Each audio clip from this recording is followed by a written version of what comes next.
আমরা গণ অধিকার পরিষদকে একই নামে দুইটা দল থেকে মুক্তির জন্য নামটা পরিবর্তন করেছি। সেই মুক্তির জন্য নাম পরিবর্তন করলাম, আজকে আবার আমাদের নাম নিয়ে আরেকজন খেলছে, আমাদের মুক্তি হয়েও মুক্তি হলো না, এরকম একটা পরিস্থিতি।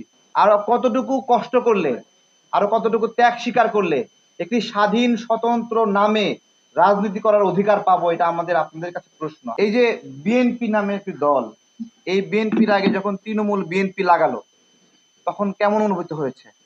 তাদেরকে আমরা ফ্রড বলি নাই, বাটপার বলি নাই?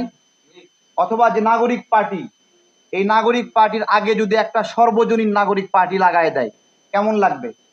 অথবা আওয়ামী লীগের আগে আরেকটা দিয়ে আওয়ামী লীগ দেয় তাহলে কেমন লাগবে? অথবা তৃণমূল আওয়ামী লীগ দেয় কেমন লাগবে? আমরা প্রত্যেকে এক একটা পরিচয় নিয়ে বেড়ে উঠি।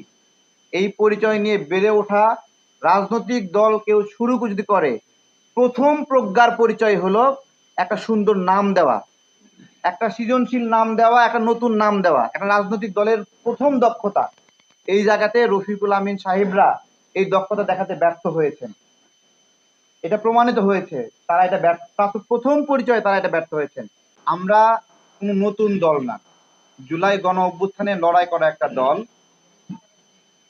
আমাদের নিবন্ধনের জন্য আদালতে একটি ফাইল চলমান আছে এবং আমরা এই নামটা পরিবর্তন করলাম কেন?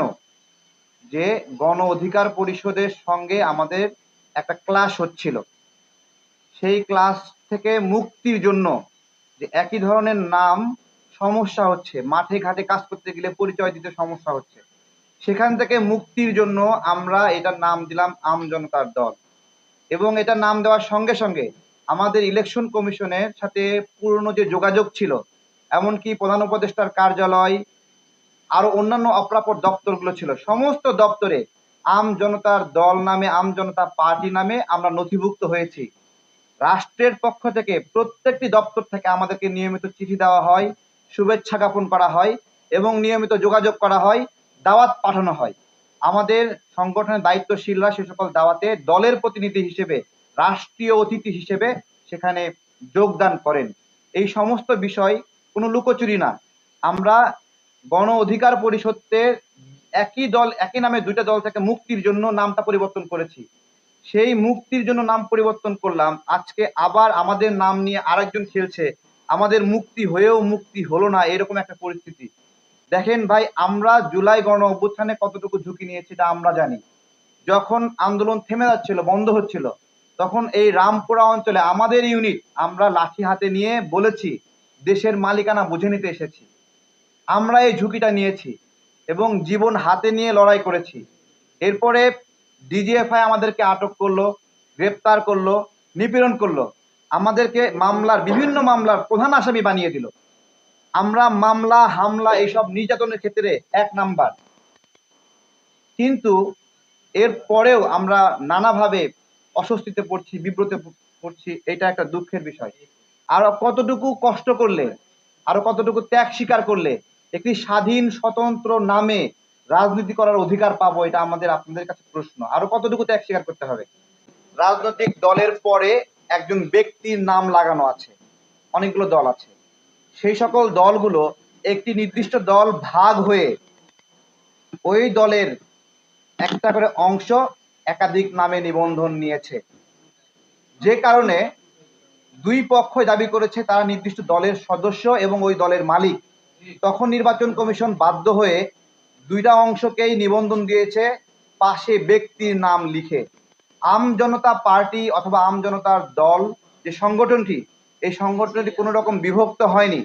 রফিকুল আমিনের এই যে আম জনতা পার্টি নামে দল খুললো, এই দলে আমাদের দলের একজন কর্মী সমর্থকও এখান থেকে যায়নি। তাহলে কি ভিত্তিতে, কোন যুক্তিতে আম জনতা দলের নামের অনুরূপ একটা নাম উনি ব্যবহার করেন? উনি তো এই দলের সঙ্গে যুক্ত না, বা এই দলের ওই দলের সঙ্গে যুক্ত হওয়ার কোনো সম্ভাবনা নাই। তাহলে এই অধিকার ওনাকে কে দিল বা কই থেকে পেল? তারা আমাদের সঙ্গে যোগাযোগের চেষ্টা করছে যখন আমরা সামাজিক যোগাযোগ মাধ্যমে প্রতিক্রিয়া জানাচ্ছি, এবং আমরা তাদেরকে বলেছি যে আপনারা এই নামে কাজ করার সুযোগ পাবেন না। আমরা এখন পর্যন্ত অনুরোধ পর্যায়ে আছি, আমাদের সাথে আমাদের বন্ধুরা আছে, আমরা একা না। আমরা জুলাই গণ অভ্যুত্থানে যেরকম একসঙ্গে লড়াই করেছি, আমি মনে করি আমাদের জুলাই যোদ্ধারা, আমাদের রাজনৈতিক পরিমণ্ডলে বন্ধুরা আমাদের এই সংকটে যারা আমাদেরকে বিপদে ফেলার চেষ্টা করছে, আমরা সবাইকে সাথে পাবো এবং তাদেরকে সাথে করে নিয়ে আমরা এই মোকাবেলাটা করব। আম জনতার দল ভারতের আগ্রাসন বিরোধী লড়াইয়ের একটা প্ল্যাটফর্ম। বাংলাদেশে কোনো সংগঠনের প্রবেশ মুখে লিখা নাই ইন্ডিয়া আউট, লিখা নাই, ভিতরে লিখা নাই, আমাদের এখানে এটা লিখা আছে। আমরা আমাদের লড়াইয়ের পথ রচনা করেছি আগ্রাসন বিরোধী লড়াইয়ের পথ হিসেবে। সেই জায়গা থেকে এই লড়াইয়ের পথকে কেউ যদি দিকভ্রষ্ট করতে চায়, বিভ্রান্ত করতে চায়, তাহলে ভারতের আগ্রাসন বিরোধী যোদ্ধারা তা প্রতিহত করবে। একজন প্রতারক যখন ব্যবসা করেছেন তখন প্রতারণা করেছেন, কিন্তু প্রতারণা উনি ছাড়তে পারেননি। উনি রাজনীতিতে এসেও আমাদের দলের নাম প্রতারণা করে, প্রতারণামূলক ভাবে চুরি করে ব্যবহার করছে।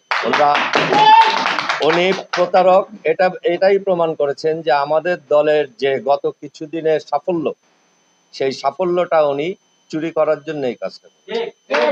উদ্দেশ্য এইটাই। ব্যবস্থা যেটা নেবার সেটা নেব এবং আমরা রাজনৈতিক ভাবেও এটার ব্যবস্থা নেব।